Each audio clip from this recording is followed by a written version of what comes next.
સુરેન્દ્રનગરમાં પવિત્ર ભૂમિ તરીકે જાણીતા તરણેતર ખાતે ગૌશાળા અને અનસોયા આશ્રમના લાભાર્થે આયોજિત ટિકિટ ડ્રોમાં અશ્લીલ ડાન્સની ઘટના સામે આવી છે।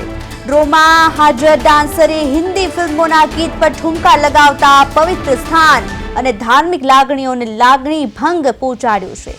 અગાઉ પણ આવા પ્રકારના ડાન્સ દ્વારા પવિત્ર ભૂમિને લાંછન લાગ્યું હોવાનું નોંધાયું છે અને આ વખતે ઇનામી ડ્રોમાં પણ સ્ટેજ પર તેમજ ગ્રામજનો સામે ડાન્સ કરવામાં આવ્યો।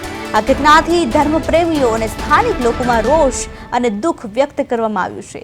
સંસ્કૃતિની રક્ષા માટે આ મુદ્દા પર ચર્ચા શરૂ થઈ છે। સુરેન્દ્રનગરમાં ફરી સંસ્કૃતિને લાંછન લાગે તેવી ઘટના સામે આવી છે, જેમાં એક પવિત્ર ભૂમિ પર અશ્લીલ ડાન્સની ઘટના સામે આવી છે। તરણેતર ઇનામી ડ્રોમાં સ્ટેજ પર ઠુમકા લગાવવામાં આવ્યા। ગૌશાળાના લાભાર્થે યોજાયેલા ડ્રોમાં ડાન્સરના અશ્લીલ ઠુમકા સામે આવ્યા છે। ભક્તિના બહાને અશ્લીલતાનો ખેલ પીરસાયો છે। ડાન્સરના અશ્લીલ ઠુમકાથી ધર્મપ્રેમીઓમાં પણ લાગણી દુભાઈ છે।